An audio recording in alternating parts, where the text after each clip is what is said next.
Saudara, banyak orang itu memulai sesuatu dengan luar biasa, tapi begitu di tengah jalan mengalami tantangan-tantangan, merasa berantakan dan bahkan menyerah. Saudara, mengalami masalah atau merasa hidup kita berantakan itu saya rasa semua orang pasti pernah mengalaminya. Tapi menyerah itu adalah sebuah pilihan, saudara. Kenapa orang itu bisa sampai menyerah? Karena kita itu kehilangan yang namanya semangat. Kehilangan semangat itu menyedot energi kita, ya, mengaburkan visi. Kemudian kita melihat realita dengan cara yang salah dan itu membunuh motivasi kita. Kita belajar dari Nehemia pasal yang keempat, sebuah cerita di mana mereka membangun sesuatu, tapi mereka itu hampir menyerah di tengah jalan. Tetapi kami terus membangun tembok sampai setengah tinggi dan sampai ujung-ujungnya bertemu karena seluruh bangsa bekerja dengan segenap hati. Mereka antusias di awal, tapi perhatikan ayat 10. Berkatalah orang Yehuda, orang-orang yang membangun tadi, kekuatan para pengangkat sudah merosot dan puing masih sangat banyak. Tidak sanggup kami membangun kembali tembok ini. Saudara,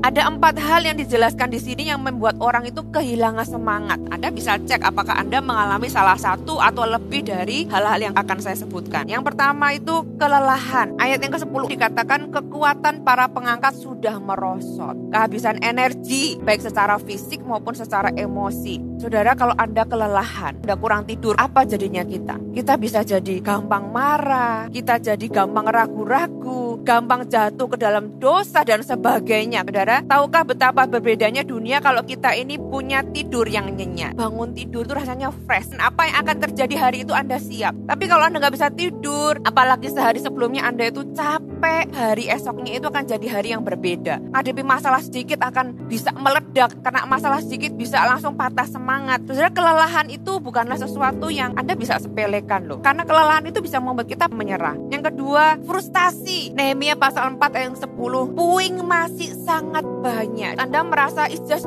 too much. Merasa ini lebih berat daripada apa yang Anda bisa tanggung. Anda merasa menghadapi masalah yang tidak dapat Anda selesaikan. Anda menemukan jalan buntu. Atau Anda merasa ketinggalan dari orang-orang lain dan Anda nggak bisa mengejar. Anda frustasi. Ketika proyek Anda kerjakan ternyata lebih kompleks dari apa yang Anda kira sebelumnya. Dan memakan waktu yang lebih lama dari apa yang Anda kira sebelumnya. Saudara, itu membuat kita tuh bisa jadi frustasi. Makanya dilanjutkan berikutnya, apa yang membuat kita patah semangat? Perasaan tidak mampu. Ayat ini dilanjutkan, tidak sanggup kami membangun kembali tembok ini. Padahal sudah setengah loh saudara. Tapi mereka bilang gak sanggup lagi kami itu meneruskan pembangunan tembok ini. Perasaan yang mungkin berkata, harusnya dari awal tuh kita gak usah memulai ini. Ada perasaan kalah, malu, capek. Pernahkah Anda mengalami ini? Anda merasa, apakah aku mampu? Kok kayaknya nggak mampu. Saudara, Anda membangun di atas dasar pertanyaan yang salah. Kalau saudara tanya pada saya nih, apakah Anda berpikir bahwa apa yang hari ini saya lakukan itu karena saya tahu saya bisa? No, saudara, termasuk berdiri di depan kamera, di depan Anda hari ini secara online itu sesuatu yang dulu saya tidak pernah berpikir saya bisa. Makanya kita ini nggak boleh membangun diri di atas dasar yang salah. Di atas pertanyaan yang salah, kita harus membangun hidup kita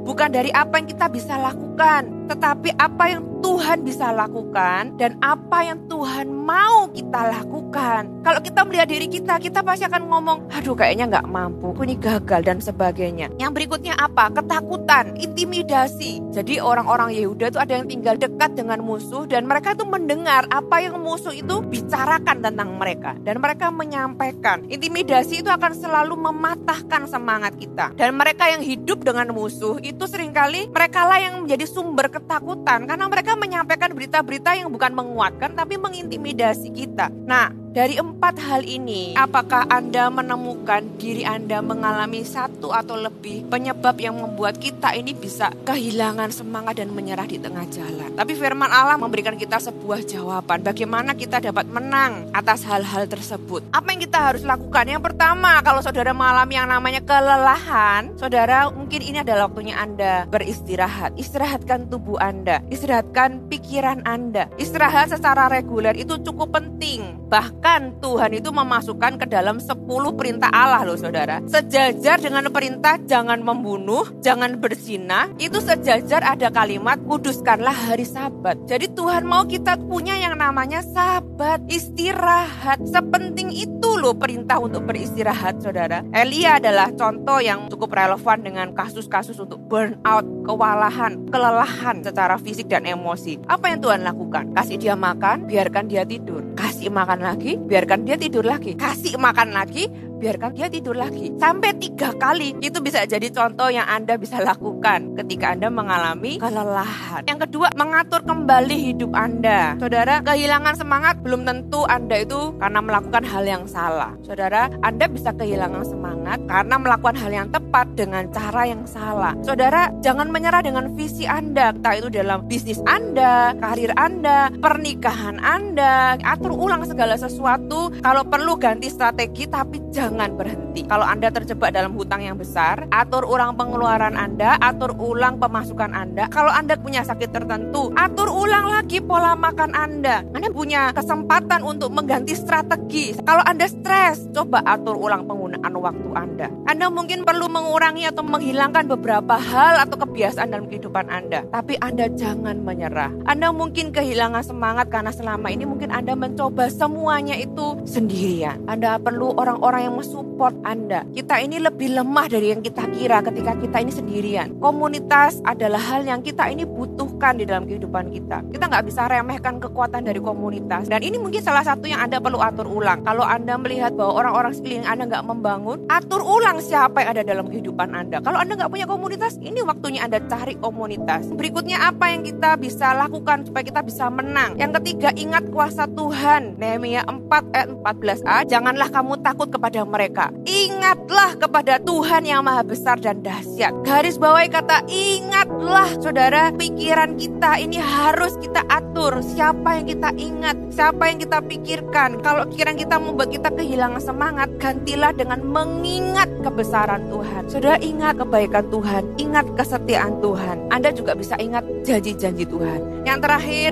lawan, fight perasaan itu. Nehemia 4 ayat 14, dan berperanglah untuk saudara-saudaramu, untuk anak-anakmu laki-laki dan anak-anak perempuanmu, untuk istrimu dan untuk rumahmu. Saudara, kehidupan kita ini adalah sebuah perjuangan. Berjuanglah melawan perasaan ingin menyerah, melawan perasaan tidak mampu dan sebagainya. Saudara, fight, berjuanglah. Anda tidak akan bisa mengalahkan itu hanya dengan menjadi pasif. Hidup ini adalah sebuah pertempuran, perjuangan bukan secara fisik tapi secara rohani. Berjuanglah, walaupun saya tahu itu tidak mudah. Itu kayak pikiran itu dibuang kembali lagi, dibuang kembali lagi. Tapi kita harus terus membalikkannya sampai kita menang. Saudara, jangan menyerah. Jangan menyerah dengan Tuhan. Jangan menyerah dengan pernikahan Anda. Jangan menyerah dengan kehidupan Anda. Jangan menyerah dengan pelayanan Anda. Jangan menyerah dengan mimpi Anda. Jangan menyerah